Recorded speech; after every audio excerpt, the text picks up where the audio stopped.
Okay, before I put the engine in the chassis, I want to make sure I'm on top dead center again.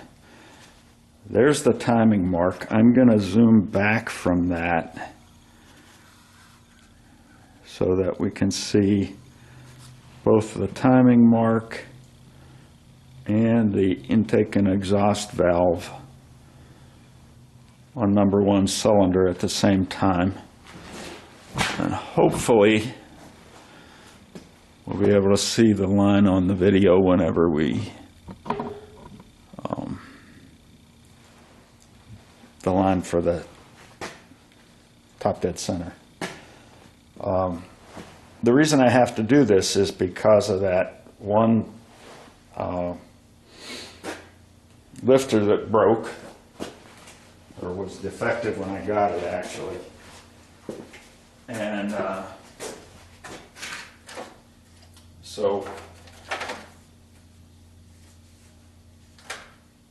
after I had everything all set up, in order to replace that lifter, I had to rotate the engine to adjust the lash on those valves. So I don't know where it's sitting right now, and rather than do this in the car, I'm gonna just go ahead and do it while it's sitting on the engine stand. It might be a little bit easier. So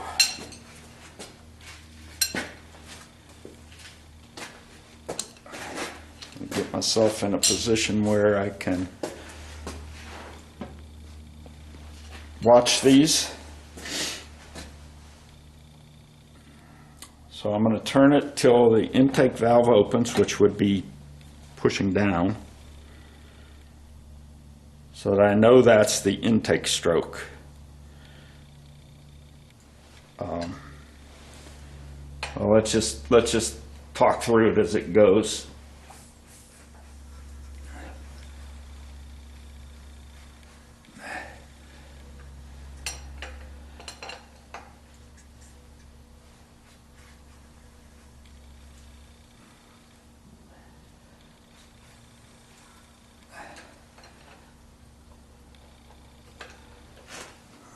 Trying to find the timing mark here. Unfortunately, or fortunately, this is marked every 90 degrees, and I have to make sure that I'm on the correct top dead center mark. I'm coming up to it because it's got degrees marked.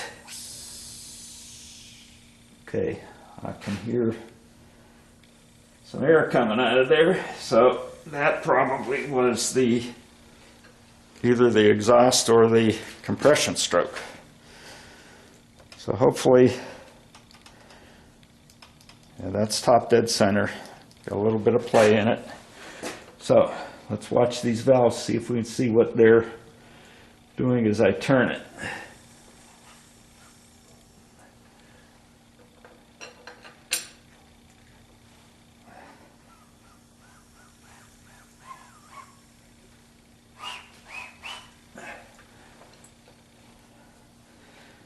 They don't seem to be moving, so that's probably the power stroke. We were probably where we wanted to be right there. Okay, now the exhaust valve is opening. Yep, I was correct. Exhaust valve is open, and we're coming up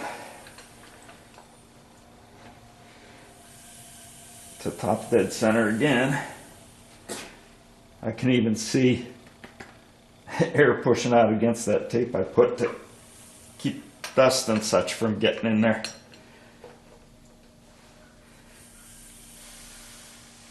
So now both valves are closed, and the intake valve should start to open.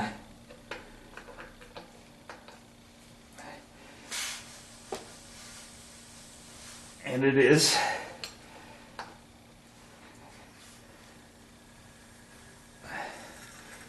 So the piston's going down, it's sucking fuel in.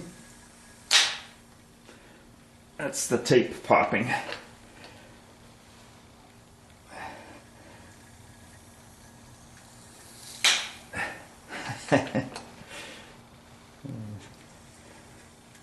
Okay, so the intake valve is closed. Exhaust valve was closed still.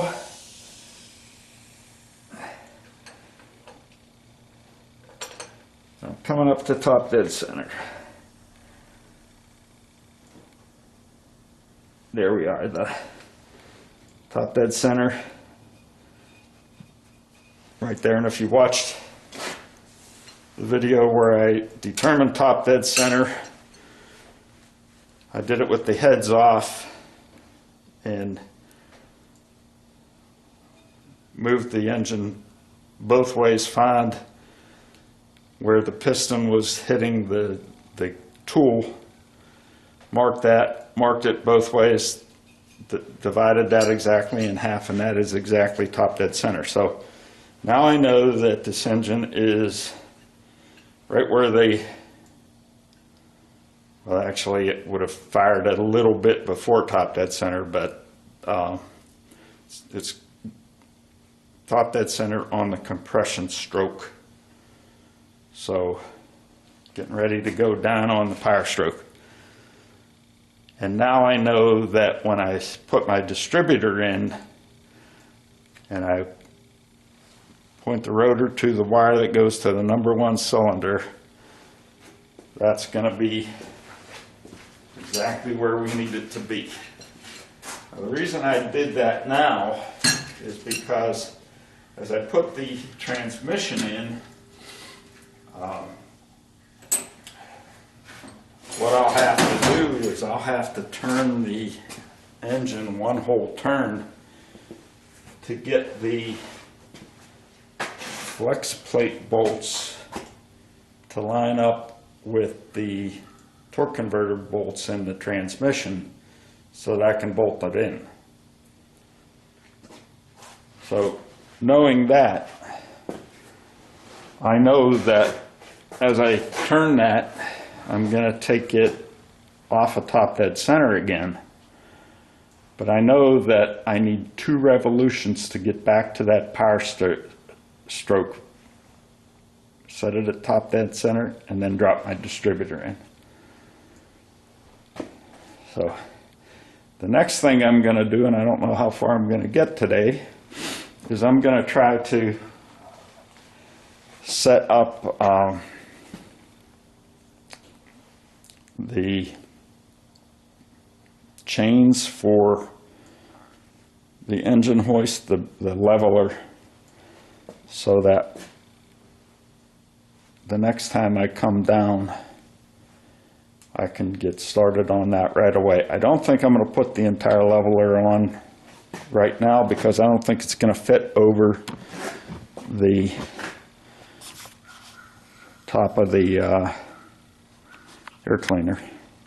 I think I'm going to have to take the air cleaner off in order to get that on so that I can move the engine. But I don't want to take the air cleaner off because it's keeping things from getting inside the engine. So we'll do that whenever, just before it's time to take the engine off the stand and put it into the chassis.